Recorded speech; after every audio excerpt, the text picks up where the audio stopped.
Emery Hunt, the czar of the playbook here at the 2023 NFLPA Collegiate Bowl. One of my favorite coaches to watch coach and do his thing. Coach Jeff Fisher, appreciate you taking time. Well, I appreciate you giving me the time. Well, I have to come talk to you, man, because you are a football lifer. You know, we talk about guys that have played the game, coached the game. You jump back in coaching college, then you jump back in coaching at the USFL level. The biggest question I want to ask, number one, is what is it about the game that you love the most? Well, I wouldn't have had any of the opportunities I've had over my lifetime if it weren't for this game. And it's just about giving it as much back as I possibly can. People asked me halfway through the USFL season last year, knowing what you know now, would you do it all over again? And it was hard. The first few weeks were hard. And I said, ask me in July and then ask me in December. Because I want to be able to determine how many guys of the guys that I had on my team got into camps and how many guys were on active rosters in week 17. And so, yeah, that's in my mind, that's what it's about. I'm giving back. This thing last year was an eye-opening experience for me because the Players Association and this bowl game and everything associated is first class. And from the hotel stay to the people you meet, and I got that point across to the players this year. I came back because I had so much fun. How can you not be excited as a player from this perspective? There's over 140, 150 years of NFL playing experience just amongst the coaches that are out here helping these kids. And so I should say prospects. But that, if a young man leaves here with an unanswered question, then it's his fault, because that's what we try to encourage him. We're here to explain to you everything that's going to happen and share stories with you and stuff like that. I got a night 2 left. I'm going to start sharing some Walter Payton stories. I mean, they probably don't even know he is, but you know what I'm saying? It's a first class event, and it's an opportunity for me to thank this game, specifically what the NFL did for me, and by helping players realize their dreams and coaches.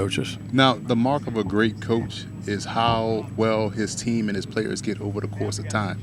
Watching your Michigan Panthers play, every game you was competitive in. Every game y'all got better toward the back end of the season. How excited are you for this upcoming year, and how was that experience at the USFL in its first year back since the 80s? Well, it was really fun for me. I have some friends at Fox, and I have some other friends, obviously Daryl, and I did it because Fox is a majority owner in it, and I knew there was going to be year 2 and beyond, and so it was rough starting off, but we got it done, and they're really on the right track right now with the different hubs and so on and so forth. So it was fun. I mean, we weren't as talented as most. We had some issues, position-wise and things like that. Lost close games, but I really felt like that team that I was with last year, 10 years from now, we'll probably all come back together and have a reunion, just because I had so much fun.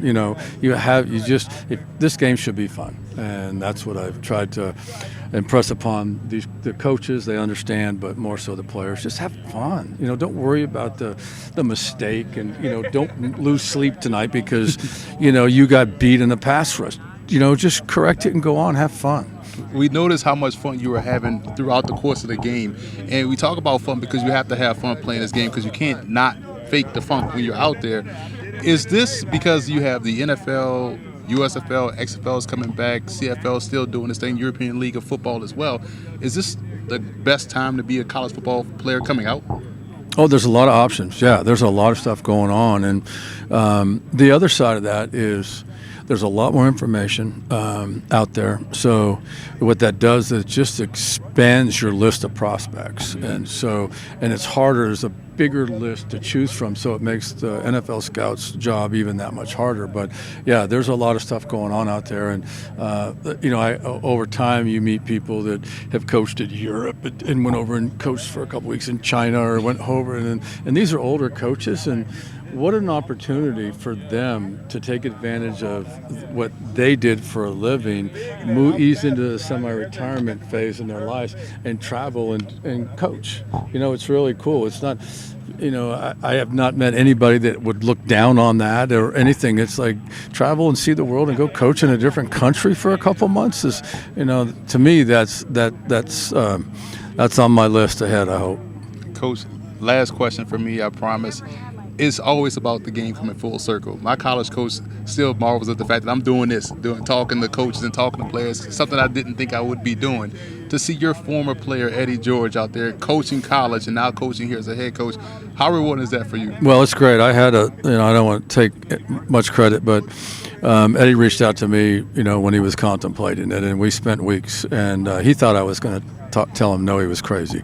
But we started talking about it, and so I only missed one game last year. I missed one game the year before. I'm an Eddie George fan, a TSU fan. My son is his defensive coordinator in Nashville, and it's a up-and-coming program.